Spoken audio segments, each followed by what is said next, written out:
Today it's Good Friday, called good because what Christians believe Jesus gave to the world through dying on the cross.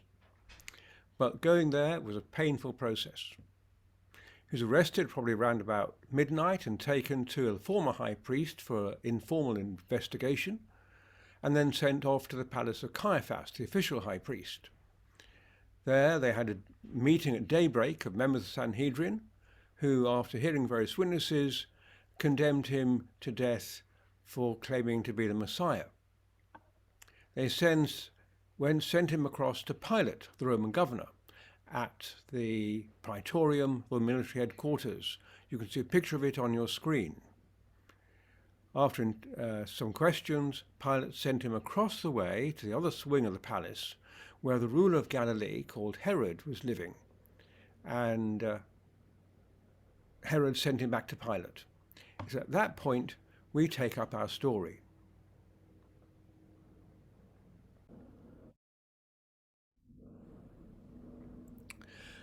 One of the high priest's guards handed Herod's letter to one of the soldiers on duty, who took it inside to the governor. After a few minutes, the soldier came out to the group and said the procurator wanted to interrogate the prisoner privately. As he escorted Yeshua inside, Caiaphas, the high priest, gritted his teeth in annoyance and frustration. He ordered one of the guards, "Go and find the captain and get whoever is in the market square inside on the palace pavement as soon as possible, and remind him that one prisoner due for execution today is a zealot Barabbas. He's popular. Tell the crowd to shout for him. After 15 years, I think I know how our esteemed governor's mind works. We've got to get this thing done." In a business-like room in the headquarters, Yeshua stood in front of the governor, who was seated on a camp chair. "First, Yesu, do you understand Greek?" Yeshua nodded. "Well, in case you don't understand something, the soldier here is fluent in Aramaic. You say you are Christos. What does that mean? Are you a zealot? Do you murder my men? If you're the king, are you aiming to raise rebellion against the divine Caesar, Herod, and me? Why shouldn't I have you crucified?" Silence. "Are you the king of the Jews?" At last, Yeshua spoke, and in simple Greek. "It's as you say."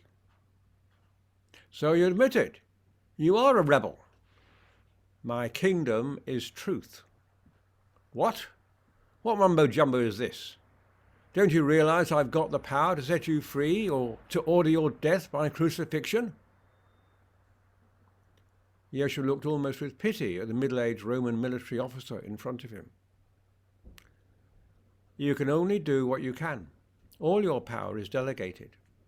So the one who brought me here carries the greater responsibility." "What? I'm going to put an end to this. Soldier, take the prisoner into the guard room. Have someone tell the high priest I'm going to make a public announcement from the balcony. We'll see whose writ runs here." Soldiers placed the governor's official chair and side table with refreshments and writing materials on the first floor balcony overlooking the palace pavement. By the time everything was ready, a large crowd of Jerusalem citizens had swarmed through the fortified entrance, up the steps, and onto the mosaic-paved piazza. Caiaphas and a large body of temple aristocrats, council members, priests, and Torah teachers gathered on the side of the porch beneath the balcony, facing both the governor and the crowd.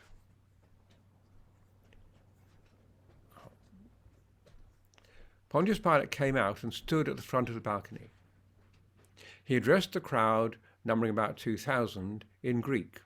The soldier next to him translated it into Aramaic for those whose Greek was scanty. "Citizens," Pilatus bellowed in his best parade ground manner, "today, the feast of Passover, I wish to continue the benevolent practice which I, with the support of the divine Caesar, have held for the last 15 years, of releasing one condemned prisoner." Cheers, with several chanting, "Barabbas, Barabbas, Barabbas." "Today I giving you the choice. There are two condemned prisoners here, Jesus from Nazareth, who claims to be the Christos. Some boos. And Jesus Barabbas. Cheers with Barabbas, Barabbas, Barabbas chanted. Caiaphas allowed himself the first genuine smile of the day. So, do you want me to release Jesus the Christon, the King of the Jews, or the terrorist Barabbas?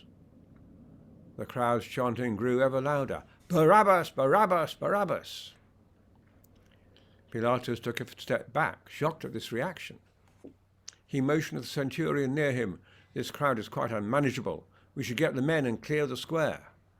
Excellency, that's always risky, particularly as the high priest and many of the Sanhedrin are here. It'd be like declaring war on Jerusalem.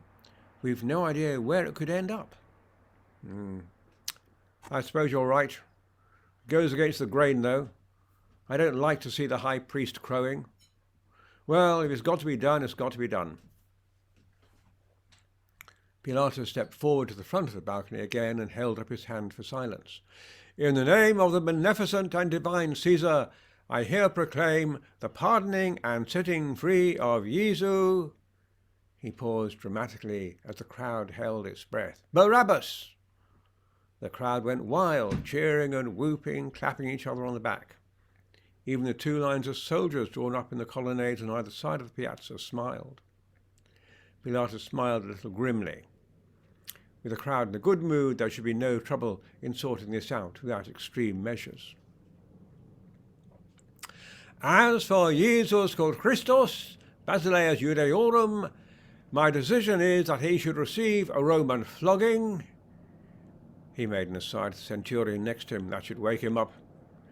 The crowd responded in confusion, shouting, "Serve him right! Let him go! Kill him!" Caiaphas whispered to the council members near him, and they started up a chant of "Crucify," which gradually spread through the crowd. "Crucify! Crucify! Crucify him!" Pilate lost control for the first time, going red in the face. "Why? What harm has he done? What's his crime?" The crowd's chanting got even louder. "Crucify! Crucify! Crucify him!" The soldiers on either side felt the crowd was beginning to get out of control and started fingering their weapons nervously. Caiaphas waited for a lull in the shouting, then stepped forward right in front of the balcony. "If you let this man go, who says he's a king, you're no friend of Caesar." Pilatus stared down at Caiaphas for a long moment, then addressed the crowd.